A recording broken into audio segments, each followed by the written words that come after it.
Hey, what's up guys, Syed here, and if you can't already tell, I am sweating like mad because it's 41 degrees outside, and I hope you can hear me properly even with the aircon blasting. So yeah, today we have the 2019 Ferrari Portofino, and we are still in Dubai. So in this video we're gonna do the same thing as we did with the Lamborghini Huracan. I'm gonna do my best to relate the experience of what it's like to drive a Ferrari Portofino to you guys. Now before I begin, bear in mind that this Portofino is considered an entry-level Ferrari.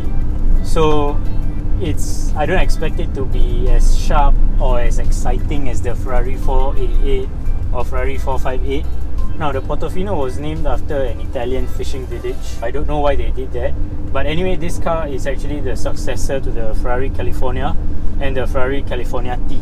And because this is the successor to the California, it has the same objectives as that car, which is to strike a good balance between being a Grand Tourer, a GT car, and the feel of a Ferrari. Now if you don't know what a Grand Tourer is, it's basically a car that's supposed to do high speeds and long distances. In the Singapore context, that means driving to Malaysia. So this Portofino comes with a 3.9 litre twin turbo V8 producing about 592 horsepower and about 750 Newton meters of torque. So how fast is the car?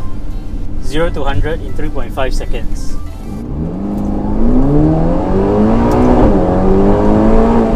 That was 100. And this car flat out will do 320 kilometers an hour. And that's entry level. So let's get to the point. What is this car like to drive? First impressions, it's actually very easy to drive, to be honest. It takes some getting used to in terms of the gearing, but it's very similar to the one in the Lamborghini Huracan. So if you want to see what it's like to drive this car, like how to switch gears and all that, I actually made another video specially for that. So I'll put the link somewhere here or in the description down below. Right now I have the car in auto mode. So in auto, the car shifts gears really quickly. So for example, right now I'm in gear 4 and I'm only doing 36 kilometers an hour. So the car shifts gears really quickly to keep the RPMs low. And this is a twin turbo car, but there's no turbo lag whatsoever. When I put it in manual mode and I whack the car, it takes off like a rocket. Let me show you. Put it into manual. I'm gonna stop. I'm in gear 1. Okay. I'm gonna floor it.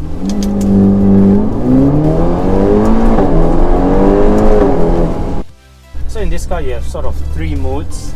You have the comfort mode, which is the one I'm in, sport mode, which will sharpen the throttle response, steering input, stuff like that, and you also have the ESC off mode, which is basically to turn off the traction control. Sorry, it's so sunny, I just have to put on my shades, if not I'm constantly squinting. So the Portofino comes with electric power steering, but it's set up to be as precise as in other Ferraris. The steering is definitely light at low speeds, and as you pick up speed, it will get heavier. This car also has electronic dampers, which adjust based on the road or terrain that you are driving on. The suspension, I won't say it's firm, it's very compliant actually. Firm won't be the right word to describe it. It's slightly firm, but that's about it. It's very compliant and definitely a car that you can drive around every single day. Visibility on this car is actually quite good. The quarter window there is actually quite useful because I can see out of it, unlike in other supercars. This car also has a dual clutch transmission, so gear shifts are really smooth. The engine is constantly growling. Like even at low speeds, you can hear the engine is it loves to growl. Let me demonstrate. So I put my foot down just a bit and you can hear the engine.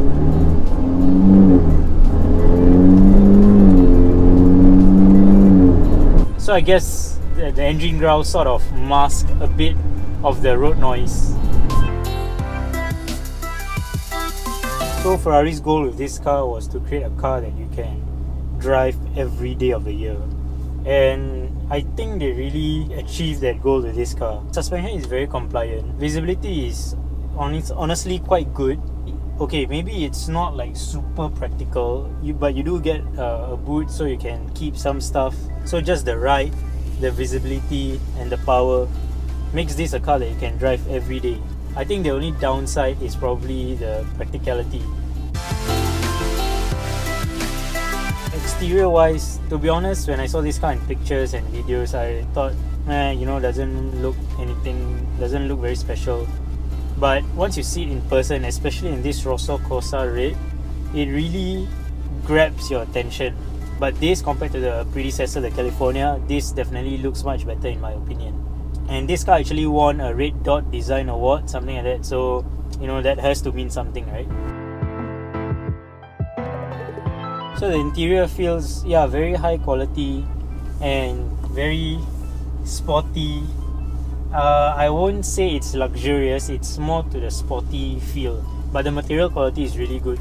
It's like leather everywhere. You don't find cheap plastics anywhere in this car. Okay, maybe just here above the speaker, but that's about it. Everywhere else is really high quality. Another thing is this infotainment screen. It's a bit laggy, I have to say. It's like you tap on it and then like 1 second later then it responds. By the way, there are so many controls for the seats. Like there's actually a small button at the side of your seat where you press, and then it will bring up all these menu items for your seats that you can control. So like the length, bolsters, side bolsters.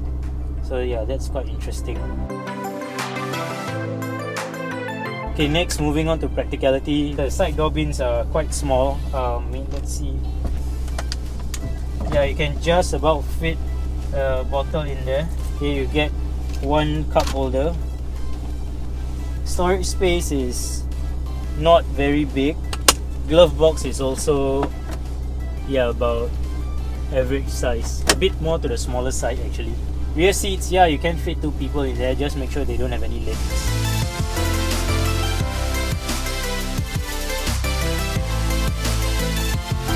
Boot space is about average as well. You have that center piece there to tell you like how much stuff you can fit.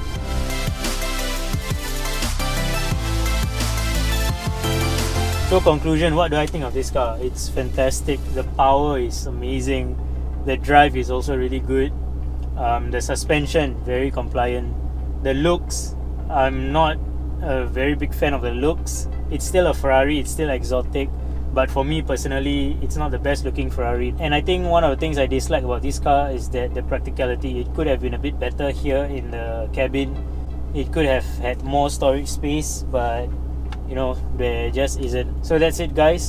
Thank you so much for watching. Do let me know what you think in the comments down below. Do subscribe and I'll see you guys in the next review.